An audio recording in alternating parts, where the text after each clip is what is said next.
Bienvenidos a una nueva edición de Vigo a Debate. En esta ocasión es muy especial porque ya sabéis que estamos dentro de la campaña de las elecciones europeas y desde aquí queríamos hacer un debate con los candidatos de los tres principales partidos, los que lograron más representación hace 5 años aquí en Galicia. Un debate que constará de 3 bloques temáticos, más el minuto de oro tradicional, que cada partido tendrá 3 minutos de exposición inicial y 2 con derecho a réplica. Así que, una vez dichas las bases, vamos a saludar a los candidatos. En primer lugar, al número 11 de la candidatura del Partido Socialista, Nicolás González Casares. ¿Qué tal? Muy buenas tardes. Buenas tardes, Vigo. También nos acompaña el número 8 del Partido Popular, Francisco Millamón. ¿Qué tal? Buenas tardes. Buenas tardes. Y también está con nosotros la número 1 de la lista del BNG, que recordamos forma parte de la candidatura de Ahora Repúblicas, que a nivel nacional sería el número 3, pero aquí es la cabeza de lista en Galicia. Ana Miranda, ¿qué tal? Boa tarde. Bo día, Vigo. Y aquí estamos en este debate, en el primer punto que vamos a tratar, que va a ser el de política económica y fiscal, porque como bien sabéis, cada vez que un gobierno intenta aprobar diferentes políticas económicas, siempre hay que pasar por el filtro de Bruselas. Así que es un punto muy importante en el que se puede tocar infraestructuras claves como Corredor Atlántico, Salida Sur, las reglas fiscales, Pacto Verde Europeo, en fin, multitud de cuestiones. Los puntos, el orden de quién habla primero, quién habla último, pues fue hecho por un sorteo del equipo de Televigo, y este bloque le toca iniciarlo al Partido Popular, a su candidato, que tiene 3 minutos de exposición inicial, así que cuando quiera. Muchas gracias.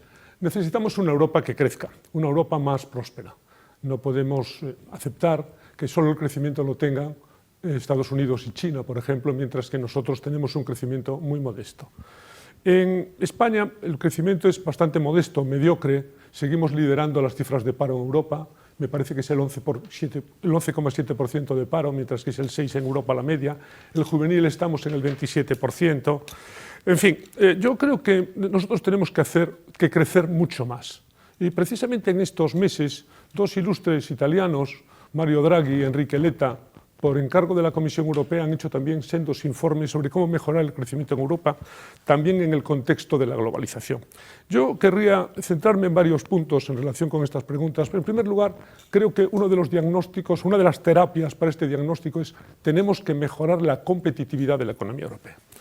La competitividad de la industria europea. Me quiero centrar en la industria porque luego hablaremos del sector primario en el tercer bloque. La industria crea empleo de calidad, crea riqueza. Necesitamos mejorar su competitividad y para eso necesitamos energía barata, precios de energía barata, mano de obra cualificada. Hoy además la industria tiene unas tecnologías que necesitan mano de obra bien preparada. Mercado europeo de capitales auténtico, no esa fragmentación del mercado de capitales. Y muy importantes también los acuerdos comerciales donde podamos exportar nuestros productos y también importar aquello que necesitamos para la producción nuestra, materiales básicos, y no seguir dependiendo tanto de China. Necesitamos también conexiones, especialmente una tierra como la nuestra, en el córner de Europa. Conexiones. Ahí está, por ejemplo, la importancia del corredor atlántico, sobre todo para nuestras mercancías. Y necesitamos, asimismo, una europeización de las normas de competencia. Tenemos que repensar las normas de competencia y contemplarlas también desde la óptica de los campeones europeos. Tenemos más de 30 empresas de televisión o de telecomunicaciones. Los americanos tienen 4, los chinos tienen 3. Tenemos que repensar un poco esto. Y luego, un punto importante, en el que me detengo ahora: los fondos y los fondos europeos. Los seguimos necesitando. Y en este sentido, pues tenemos que destacar los Next Generation, estos fondos de mecanismo de recuperación y resiliencia que tenemos. Son muy importantes, y lo que nosotros, sin embargo, vemos es que, pese a que somos los mayores beneficiarios con Italia o después de Italia, sin embargo, de facto, la recepción de los fondos por parte de España por incumplimiento de una serie de condiciones y plazos está siendo lenta. La publicación de los datos de los Next Generation, incompleta, tardía. No están teniendo además impacto en la economía real, porque buena parte de esos fondos, como es sabido, no llegan a las empresas, están llegando sobre todo a las entidades públicas. Se está haciendo además una gestión, y esta es una de las causas del problema, muy centralizada. España es un país muy descentralizado. Quienes saben gastar son las comunidades autónomas. Y sin embargo el gobierno ha querido tener para sí prácticamente la gestión y el gasto de buena parte de los fondos Next Generation. Por tanto, eso nos plantea un auténtico problema de reparto de esos fondos que están todavía muy bloqueados. En lo que se refiere terminando, por favor. Bueno, todavía me falta, todavía tenía que hablar de los PERTEs. Bueno, pero tiene el turno de réplica que lo puedo aprovechar. Bueno, también. No creo que lleve 3 minutos. No, sí, ya estaban los 3 minutos. Sí, ya está. Muy importante, los PERTEs no van bien y las reglas fiscales, y termino con esto, nos van a obligar a un ajuste. España está ganando, las reglas fiscales se han flexibilizado, pero el objetivo sigue ahí del 60% y España está con un récord del 100,78% de deuda, más del 107%, por tanto va a haber que hacer un ajuste de gasto. Candidato del Partido Socialista, Nicolás. Ben, Europa viveu momentos difíciles económicos, moi difíciles. O primeiro, derivado da pandemia, non? Todos sufrimos esa pandemia, que ademais de ser un problema sanitario de primeiro orde, que marcará xeracións, foi tamén unha disrupción económica. E aí, nese momento, estivo Europa. Estivo Europa sostendo a nosa economía, dando fondos para os ERTES, como o Fondo Sure, que permitiron que miles e miles de familias puderan estar nas súas casas preocupadas, pero tamén a salvo de problemas económicos. Por lo tanto, Europa respondeu, e respondeu dun xeito diferente á crise pasada, a crise financiera, onde os gobernos neoliberais, singularmente o Partido Popular, implantou unha serie de recurtes e moito sufrimento económico, principalmente os países do sur. E o goberno de España naqueles momentos non se supo defender, o goberno de Mariano Rajoy, que aceitou sin rechistar todos eses recurtes.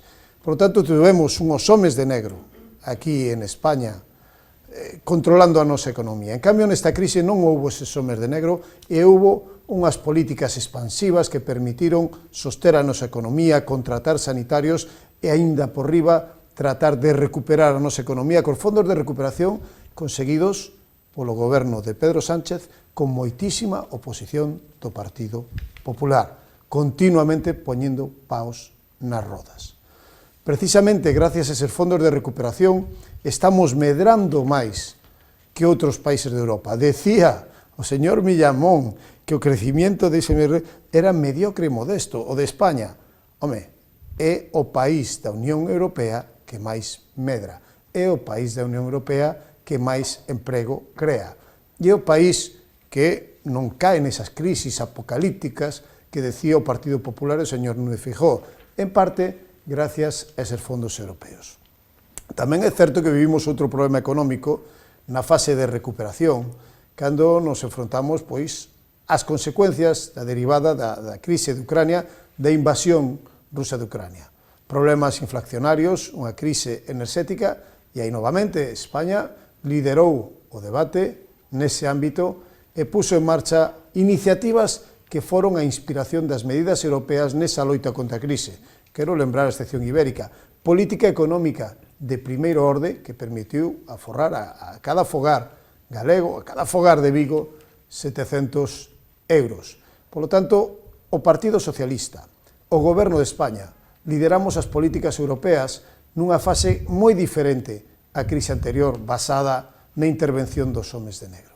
E neso imos continuar. Imos continuar con esas medidas, con esa socialdemocracia que quere investir a pesares de que o Partido Popular do señor Feijóo diga que os fondos Next Generation non valen para nada e son débeda e non inversión. Que yo diga as empresas de Vigo como Ente Gestamp que recibían 4 millóns de euros para avanzar na descarbonización. Esa é a realidade. Os fondos seguen chegando, seguense executando mellor, ademais, en España que en calquera outro país europeo. Quen da agora candidata do BNG? Bueno, primeiro, agradecerlle a Televigo este debate e tamén felicitarvos porque tedes xa 90 anos a Radio Vigo e Televigo despois, pero é un placer para min estar na miña cidade. Bueno, se hai unha cidade que tivo unha afectación das políticas económicas e industriais da Unión Europea, dende logo, é a miña cidade, Vigo. En Vigo notouse o desmantelamento, a reconversión, pero tamén a falta de políticas que o Partido Popular nos últimos anos, cando eu era nena, baixaba pola Rúa Coruña, había sempre un barco en construción e agora non é o caso, e despois de todo o que pasou co sector naval. E ademais afecta en tres aspectos: na industria, no naval e na automoción de Vigo fundamentalmente, no tema das infraestructuras, tanto de saneamento como de comunicacións e, por suposto, o que é o Corredor Atlántico, e no aspecto social, en temas de vivenda que son prioritarios para a cidade, prioritarios para Galiza e en temas de emprego. Estes temas tan importantes decídense en Bruxelas, e por iso é tan importante ter unha voz galega, unha voz propia, unha voz de Vigo, unha voz de Galiza, que fale destas problemáticas no Parlamento Europeo. Como falamos, por exemplo, de automoción.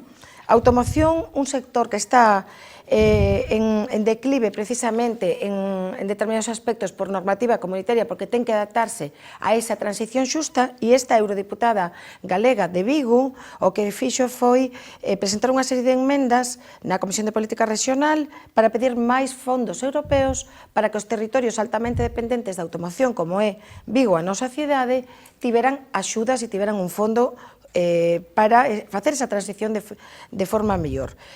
Nese sentido, o BNG fomos a voz en Bruxelas para trasladar os problemas da automoción e reforzar esa actividade industrial en territorios como Vigo e como Galiza, Ourense e Pontevedra, onde hai tamén industria automobilística, para blindar o futuro tanto da planta de Stellantis como de auxiliares, como que podría ser a instalación nunha fábrica de baterías.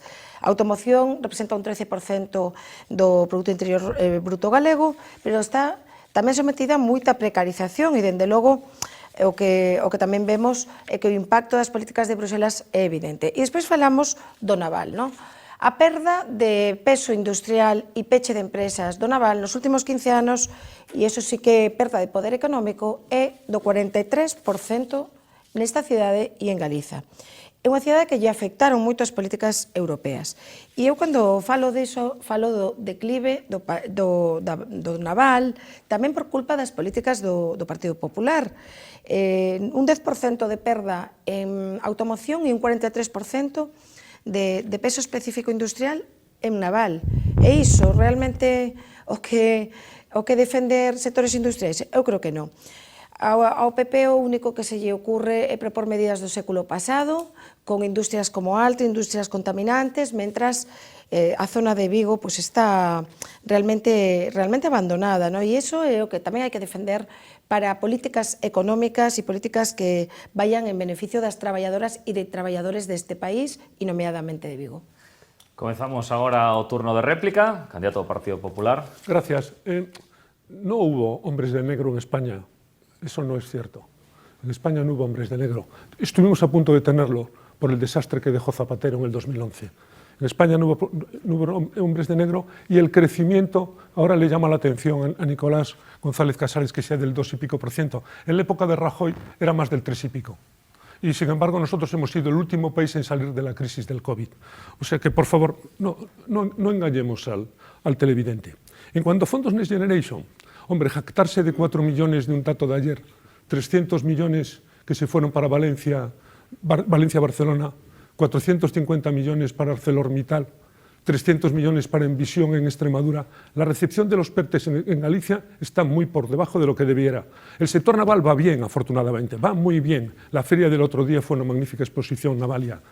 Sin embargo, lo que ha recibido del PERTE es 9,5 millones. Ayer lo dije, están en el sector naval que trinan ante esas cantidades tan bajas. Y el otro tema de los PERTES. Tenemos la sensación de que hay una discriminación negativa para Galicia. Esto es la sensación que hay. Por ejemplo, Stellantis Vigo, 6 millones y pico y 29 millones, de los cuales 9 son créditos, o sea que el total son 20 y tantos. Comparen ustedes con esos centenares de millones a los que antes me referí. Vivienda, que decía Ana Miranda. Vivienda, todavía ayer me parece que Rueda anunció la licitación de las 400 viviendas públicas. 4 horas que lleva Sí. 14 viviendas feitas en Vigo. Tenemos un parque importante de viviendas. Por cierto, Sánchez prometió 200 y pico mil, no ha hecho ninguna. Y en cambio aquí tenemos un compromiso de hacer 4.000 más en estos próximos 4 años, y la ley del suelo que quería presentar. Aquí el problema que hay una falta de adecuación entre oferta y demanda. Hay poca oferta y hay mucha demanda. Pero en toda España, y con Sánchez no ha habido nada, y en cambio con Rueda lo que hay es un importante plan, hay un compromiso de 4.000 viviendas más. La ley del suelo la tuvo que retirar ayer el señor Sánchez, y nosotros llevamos el proyecto de ley sobre el suelo, la tuvo que retirar, y nosotros encima llevamos un importante, ambicioso programa que es para Europa, que es Más Vivienda Plus. Candidato do Partido Socialista. Bueno, estamos falando de política económica, pero meteuse en vivenda, vir a falar a Vigo de vivenda das políticas das xuntas é un pouco... A ver, o único que fai a Xunta de Galicia en Vigo é tratar de ralentizar o crecemento de Vigo e que en Vigo haxa mellores condicións para facer vivendas, eso sabe o todo o mundo. Está vostede moi perdido, señor Millamón. Sí, sí. É certo que di vostede que non medra España, xa lle gustaría a Alemania estar medrando o que medra España nestes momentos, e somos o país que máis medrou o PIB despois da crise do COVID, polo tanto, é falso o que di. Eu creo tamén que o sector naval sí que está medrando en Vigo, sí. Está se recuperando, está recibindo fondos, e ten a carteira de pedidos chea, precisamente por a transición industrial hacia unha economía que nos vai permitir liderar tamén desde Vigo, non só no ámbito do naval, tamén no automóvil. Vigo está poñéndose ao día, porque é certo, o sector do automóvil vive un desafío importante. Eu logo me reunido con moitas empresas de aquí de Vigo durante estes anos para avanzar na transición ecolóxica e industrial, coas empresas, cos traballadores, para ver de que xeito podemos acoplar mellor e darlle mellor tempo a esa transición que estamos vivindo, porque é certo, temos que descarbonizar a nosa economía. Pero se en día podemos dicir orgullosos que Vigo está liderando esa transformación.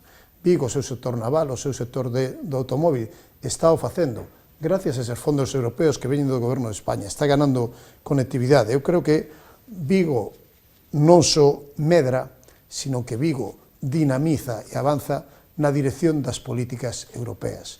Eu creo que Vigo é un exemplo deso. Vigo, a xente de Vigo e as administracións de Vigo, tamén o goberno de España, nunca a Xunta de Galicia que en Vigo nin está, nin se lle espera.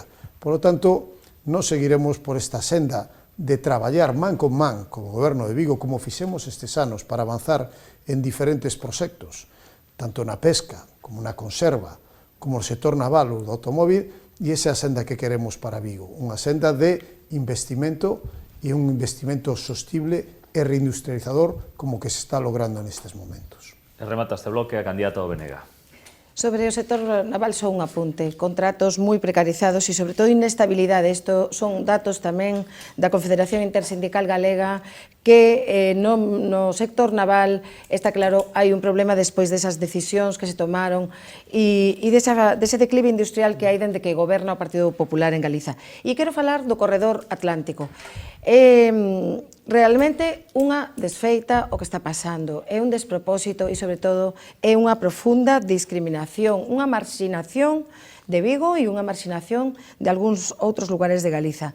Ao final, o que acaba pasando son liortas entre os partidos madrileños, falta de compromiso, porque en 2012 tuve que ser esta eurodiputada de Vigo a que puxo que o Porto de Vigo tivera que estar incluído na rede básica. E agora temos que esperar 36 anos, e ademais houbo quen votou en contra, nomeadamente o Partido Popular, e houbo que esperar 36 anos, hai que esperar hasta o ano 2050, que se di pronto, para que o Porto de Vigo, principal porto de actividade económica, un porto ademais comercial, un porto pesqueiro, este nesa rede. E, por suposto, que decir da saída sur, a saída sur tan importante para a nosa conexión con Portugal, esa necesidade que temos da saída sur e que vai ser imposible de cumplir antes de 2030, que é o objetivo que se pon, pero que é imposible porque os investimentos son moi pequenos, só se fixeron estudios e agora de repente, aínda que aparezan novos anuncios, sempre son anuncios, pero ao final non temos unha conexión efectiva co noso maior potencial. Non é o Madrid-Lisboa, non, é Lisboa, Porto, Vigo. Esa é a prioridade para a xente de Vigo e para Galiza. E despois da P9, que decir, o cinismo do Partido Popular, terrible, sen límites, por un lado prorrogando a autopista que ademais está sendo investigada por Bruxelas e por iso hai que ter unha voz galega ali, unha voz de Vigo que defenda que a AP9 teña que ser gratuita e libre, unha voz que defenda ese corredor atlántico e esa conexión con Portugal. Remata, por tanto, este primeiro bloque do debate. Imos co segundo, que titulamos Políticas migratorias, seguridad, defensa e Estado de Derecho. Vivimos unos tiempos convulsos en la Unión Europea, parece que ha quedado de lado el tema de la inmigración, pero es realmente importante. ¿Qué decir del conflicto que tenemos en Ucrania? Ahora el que hay en Palestina. Se está hablando de un aumento del gasto militar de todos los países de la Unión Europea. En fin, es un tema muy delicado que yo creo que Muchos de nuestros espectadores van a estar pendientes de él y le toca comenzar este bloque o candidato ao Partido Socialista Nicolás González Casares. Puntualizar unha cuestión co corredor atlántico. Está moi ben poñer emendas, pero as emendas hai que ganalas. A influencia demóstrase non só na voz, tamén no voto, e ter esa influencia. O Porto de Vigo ten a posibilidade de estar na rede básica. Hai unha cláusula de optar, unha cláusula opt-in que se chama, polo cual o Porto de Vigo, co tráfico, e justificando polo seu tráfico, pode entrar nesa rede básica. Foi unha das emendas que precisamente pusemos desde o Partido Socialista e está recentemente aprobada. E o problema da conexión sur, da saída sur de Vigo-Porto, está fundamentalmente en Portugal, non en España, que ten moito máis avanzado os estudios e todos os proxectos. Outro día, mesmo o presidente da Xunta, o señor Rueda, vostedes votaron en contra de que fora rede básica extendida e do PP foi a Portugal a pedirlle un goberno conservador que acelerara o AVE a Vigo, que chegara antes de 2030, e o propio goberno conservador de Portugal díxolle que antes de 2032 era imposible, polo tanto está alineado coas redes transeuropeas. Ben, en política migratoria a min gustaríame dicir unha cousa, está moi ben facer un bloque de políticas migratorias aquí, en Vigo, está moi ben, pero en Galicia o importante a día de hoxe é que perdemos poboación, é dicir, as políticas migratorias son importantes, claro que o son, toda a xente entende que as políticas migratorias deben ser un elemento central nas políticas europeas, pero que estamos vendo é que Galicia perde poboación, e Galicia perde poboación con gobernos do Partido Popular que non lles preocupa esa perda de poboación. Por lo tanto, eu entendo que desde a dereita, desde a ultradereita, atizando ese medo ao diferente, queren falar ás veces de políticas de migración dun xeito catastrofista. Por exemplo, onte o señor Feijóo decía unhas palabras indignas, que decía que era que na Unión Europea aprobáramos un pacto anti-inmigración. Eso é unha indignidade tremenda. O señor Feijóo debería saber que o pacto de migración e asilo non é un pacto anti-inmigración, como el pregoa, como fai tamén vinculando, como fixo en Cataluña, a inmigración, a xente desvalida que trata de buscar un futuro mellor para eles e para os seus fillos, e o señor Feijóo vinculábaos coa delincuencia. Non hai dereito a que se fagan estas similitudes, e é o Partido Popular que sigue totalmente os camiños da ultradereita, mimetízase coa ultradereita e tamén nestes termos das políticas migratorias.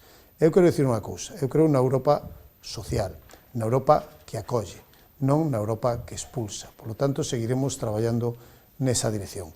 Pero antes deberíamos reflexionar sobre o que está ocurrindo no noso país, Galicia, onde perdemos poboación e o Partido Popular non fai absolutamente nada.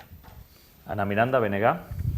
Nos queremos nunha Europa dos povos, na que Galiza teña voz, teña voto, e si ten voto Galiza ali, e de feito, moitos temas de relevancia política foron levados polo BNG e os feitos están aí. Onte mesmo teñamos reunións cos víctimas do accidente de Angrois, que levou no BNG, con plataformas de defensa do saneamento como da Ría de Vigo e da Ría do Burgo, tamén o levou o BNG, simplemente por puntualizar. E nós queremos nesa Europa dos povos, na que Galiza conte, nunha Europa social, nunha Europa da inclusión, nunha Europa aberta, pero tamén nunha Europa da paz. E empezo polo primeiro. Estamos nunha Europa que é antisocial e que é inhumana, basada en políticas de austeridade, moi antisocial. E digo isto porque a preocupación da maioría dos europeos e das europeas, tamén da xente en Galiza, é o tema da pobreza, da exclusión social, da vivenda e os asuntos sociais. Ese é o principal problema que lles preocupa neste momento aos europeos e, por suposto, aos galegos. E esta Europa, por quen está gobernada? Está gobernada polos populares. Está gobernada en Europa. Quen ten a presidencia son os populares. No Parlamento Europeo tamén. Entón, as políticas de austeridade teñen nome e apelidos. Ademais, estamos vivindo unha situación de moita preocupación no social. No caso de Vigo, esta cidade nosa é unha cidade tensionada por problemas de vivenda, hai 15 barrios con problemas de vivenda. Esta foi unha proposta do BNG aquí no Concello e que foi votada por todos os partidos con representación porque hai un problema real. Por lo tanto, antes de vir a Vigo, igual está ben informarse de que houve un pleno no que se votou e se afirma que hai este feito que Vigo é unha cidade tensionada pola vivenda, porque hai máis vivendas turísticas e moi poucas vivendas para vivir.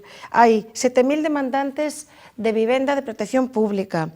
Hai un problema moi grande de pobreza, máis de 20.000 persoas. E, polo tanto, nós propomos un Fondo Europeo para a Vivenda na que Galiza conte e reciba tamén para combatir esta tensión que existe. Por outro lado, temos esa necesidade dunha Europa da paz.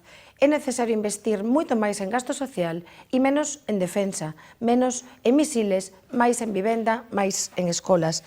E, por suposto, defendemos unha Europa inclusiva, unha Europa que non teña campamentos de refugiados como ten e como eu vin en Grecia ou en Francia, ou como o que está pasando tamén na fronteira sur, campamentos de refugiados, persoas que queren vir para traballar e que non lles deixan entrar. Eso é unha Europa inhumana, non é a Europa que defende o BNG e non a defenderemos nunca. Queremos unha Europa inclusiva. E, por suposto, nesta Europa hai que combatir a extrema dereita. Nós somos unha organización antifascista que diremos sempre que a extrema dereita non pode atacar ao feminismo, atacar as persoas que pensan ou sinten diferente e, por suposto, combatir esa xenofobia e ese racismo. Francisco Millán Mon, Partido Popular. Bueno, tengo que responder a una serie de cosas que se han dicho aquí que no son exactas o falsas. Nosotros votamos en contra del último reglamento sobre la red transeuropea de ferrocarril precisamente por las carencias que había con Galicia, porque nosotros somos más ambiciosos. Nosotros no queríamos la conexión Vigo-Porto para el 2030, para el 2040. Lo queríamos para el 2030, no en la red básica ampliada o extendida del 40, la queríamos para el 30. Luis de Grandes votó contra, no 2012 que eu estaba ali. No, y luego el puerto de Vigo también es falso. Alfonso Rueda a Portugal le dice 2032, sí. Pues para el 2032 sí, mucho mejor que para el 2040. Mucho mejor que el 2040. Explíquele como que a los ciudadanos que ese límite 2040 es un límite máximo, se puede hacer perfectamente y recibir fondos para hacerlo en 2031. Bueno, es decir, insisto, para nosotros prioritario, y Rueda fue allí, además, precisamente para pedir a nuestros amigos portugueses que cooperen con esto. Y nuestro voto en contra obedece eso, y también al hecho de que Vigo no estuviera en la red básica, o como Ferrol, y que solo esté La Coruña. Por tanto, ese es el sentido. A Coruña, nome oficial polo Tribunal Constitucional. A Coruña. Bueno, vamos a dejar. Lo importante quiero decir, voy a dejar el tema de la conexión, pero que quede muy claro. Vivienda. Los datos que tengo es que la Xunta ya desde Fijón en el 2019 más de 700 millones en viviendas oficiales y tenemos el compromiso de multiplicar por 2 el número de viviendas oficiales. Por tanto, pongamos las cosas en su sitio. Y no sé qué más decía aquí el señor. Son tantas las cosas que dice el señor González Casares faltando a la verdad, que la verdad es que es llamativo. Pero yo, si tengo que rechazar todas estas cosas, no voy a poder hablar ni de migración ni del Estado de Derecho. Inmigración. Lo de la población, ya me acuerdo. Nosotros hemos ganado población, los últimos años son buena población. El último datos de nacimientos así lo demuestran. Sí, y encima, no, sabemos que hay un problema, pero le estamos tomando medidas. Ahí está las casas niño, está la tarjeta Benvida, y los últimos datos de nacimientos son por primera vez positiva. Y luego estamos en la idea de la caza del talento de gente de fuera. Es que no he podido meterme en este dossier, en este bloque, porque claro, son tantas las cosas que se dicen faltando a lo que es la ecuanimidad y la realidad, que es llamativo. Migración, muy importante el pacto conseguido, pero también tenemos que ser conscientes de que tenemos que seguir hablando con los países de origen y de tránsito. Estos países tienen que colaborar. Hemos conseguido una solución europea bastante equilibrada y ahora lo que tenemos que conseguir es que los países de origen cooperen y los países de tránsito también. Y la defensa es uno de los grandes nuevos temas de la Unión Europea, porque es un reto brutal que lo tenemos en nuestras fronteras, hay que decírselo al polaco, al rumano, al lituano, qué es lo que está pasando con la agresión rusa, esa agresión que hay gentes que no condenan. Y el Estado de Derecho, pues es otro de los temas. Pues preocupante la situación. Lo era en Hungría, lo era en Polonia y ahora lo es en España. ¡Oh, sorpresa! Con las leyes como la amnistía, el cambio en la ley de malversación, la colonización de las instituciones, etc. La verdad es que estamos en una situación, desde ese punto de vista, pensábamos que eso solo ocurría en algunos países y ahora, desgraciadamente, somos nosotros, nuestro Estado de Derecho, el que se está poniendo en cuestión por los gobiernos de Sánchez, por el gobierno de Sánchez. Comezamos o turno de réplica, Partido Socialista. Ben, dígalle ao señor Feijóo claramente que se chama Pacto de Migración e Asilo, non Pacto Antimigración, porque as palabras son importantes, e parece que o señor Feijóo, bueno, trabúcase con frecuencia, pero neste caso eso leva un significado que conleva cuestións moi negativas. Vostedes están botados nas man da ultradereita. Mimetízanse de tal xeito que ás veces xa confunden as palabras, e desde logo creo que isto non é un descuido, é realmente a necesidade do Partido Popular de coaligarse coa extrema dereita para conservar poder o que lles leva a este tipo de barbaridades e desbarres. Eu quero dicilo claramente, nós defendemos unha Europa social, aberta, onde non se vincule, como fan vostedes, por exemplo, a inmigración coa delincuencia. Eu onte estaba nunha aldea de Lugo, nunha granxa, nunha explotación, e apareceron uns meniños de África, con pais africanos, que estaban traballando nesa explotación. Esta xente que ven a Galicia a apoiar os nosos sectores productivos ten que ser acollidos e non facelos sentir diferentes como pretenden desde a dereita e da extrema dereita. Galicia é un pobo acolledor e ademais foi un pobo emigrante. Por lo tanto, non debemos caer nesas tentacións. Señor Millamón, eu entendo que o Partido Popular está nesa deriva radical cara a ultradereita. Por favor, sepárense diso porque xogámonos Europa. E xogámonos esa Europa que nos diferenciou do resto do mundo polos nosos dereitos e libertades. E vostedes queren retroceder nese ámbito e nos opoñémonos totalmente. Por lo tanto, aí onde conxugamos dous modelos completamente diferentes. O modelo que quere perseverar na Europa dos dereitos, das libertades, do progreso, da ampliación de Europa e cada vez ser máis Europa e máis grande esta Europa dos diferentes estados, contra un Partido Popular que pretende involucións, aliarse coa extrema dereita, con eses homes de negro que din que non chegaron á crise, pero cos novos homes de negro que queren chegar coa ultradereita non só para coartarnos noso ámbito económico, senón tamén para coartarnos en dereitos e libertades. E dicimos que non. Candidato Benega. Bueno, decir que a vivenda está solucionada en Vigo é, dende logo, non coñecer nada. O Instituto Galego de Estadística é só o que é da Xunta, non? Como vostedes sabe, pois afirma que en Vigo hai 15 barrios tensionados polos altos prezos. Subeu a vivenda nos últimos anos nun 22%, un 50% na última década e, dende logo, con máis de 22.000 vivendas baleiras. Eso para dicilo. Decir que non hai un problema demográfico en Galiza cando temos unha emigración da mocidade que se vai porque non hai un traballo realmente decente, que se vai porque non hai vivenda tamén. Iso sabémolo ben, por toda a xente nova que nos ven falar tamén en Bruselas e noutras partes de Europa. É un problema real. E, por suposto, no BNG estamos a favor da paz e queremos denunciar dende aquí o xenocidio que se está facendo co pobo palestino. Un xenocidio que non ten xa palabras. Nós estamos do lado de Nacións Unidas, estamos do lado da Corte Penal Internacional que persigue a Netanyahu. Eu mesma tiven a oportunidade de estar en Palestina para pedir a paz nunha flotilla internacional. E quería tamén comentar que o ano pasado, cando ia como membro da delegación de Palestina para entrar e para ter ali unha serie de reunións, e ademais coincidimos tamén Nicolás e eu nesa delegación, pois non me permitiron a entrada precisamente porque son unha buscadora da paz, porque o BNG pide a paz. E saben quen é o único partido do Estado, bueno, por suposto non a extrema dereita, que con eses nin falamos, o único partido do Estado que non condenou que esta eurodiputada de Vigo fora expulsada a Israel, sábeno? Foi o Partido Popular. Os demais todos foron solidarios e chegaron mensaxes de todo o mundo. Entón, aquí hai algo falla do que se entende por paz ou non paz. Entón, o BNG sempre defenderá solucións de paz, solucións nos conflictos e, sobre todo, queremos transmitir o noso apoio á comunidade palestina que vive en Galiza e a nosa denuncia dese xenocidio que se está producindo en Gaza. Y termina este bloque el candidato del Partido Popular. Señora Miranda, diga la palabra Ucrania, dígalo una vez. Si usted, tanto le gusta la paz y tanto quiere la paz, diga la palabra Ucrania, que no le cueste tanto. Pronúnciela. Paz en Ucrania. Eso Mire es, paz en Ucrania. Y con paz en Ucrania y condene la agresión rusa. Non sabe, o BNG ten un comunicado de prensa moi clariño. Pues Vai á hágalo, hemeroteca, pues moi clariño. A hemeroteca. Sí, pero usted luego llegan los votos y usted no aparece. Vostede, en el voto de se lle fago unha lista de voto do como vota vostede, vai en contra dos temas galegos, pero día sí, día non. Temas gallegos nunca voto. Deixémolo Siempre tema estoy por ahí, hoxe. no dejo nada, yo, en fin, lo que usted quiera. Yo le digo que vote, por favor.